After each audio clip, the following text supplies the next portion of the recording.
This movie is obviously about enchantment, but it's about life, and we take things so seriously. Do you think we need to lighten up or be more serious? Yeah, I think a little bit of both. I think obviously with the world the way it is, we need to lighten up. And certainly with movies, we need to do things that are light to give people a bit of a distraction from the realities of the world, and I think this does it really well. I think there's a great message in here without beating anybody over the head with it.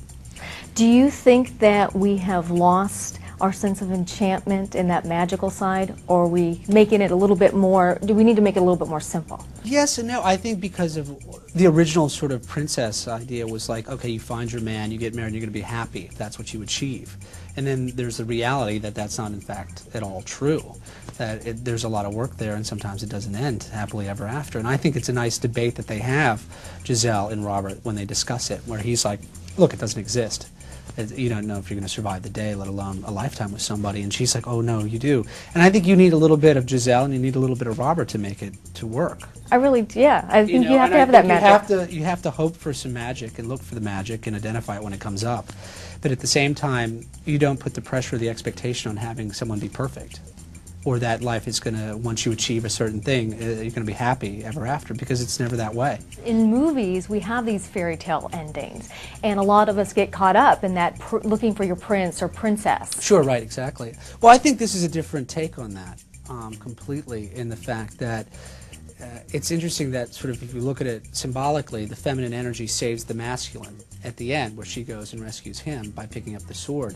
So you look at women are really kind of embodying that in the workplace with taking on sort of the masculine energy, but at the same time trying to keep the femininity and making that work.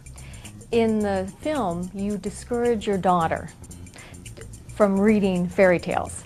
Do you think that's a good thing to encourage our children to be more realistic, or do you think we really should have a fantasy side? I think you have to have a certain level of fantasy, but you have to look at it as mythology and what they're representing and discuss it that way, in a way that is, you know, that a child can digest. You know, I don't think you show them that this is the end-all be-all. You know, it's much more complex than that.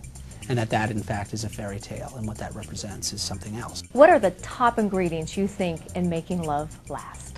Keeping it fresh and not getting stuck in any patterns. I think that's really important. Communication, humor, acceptance, patience, sacrifice.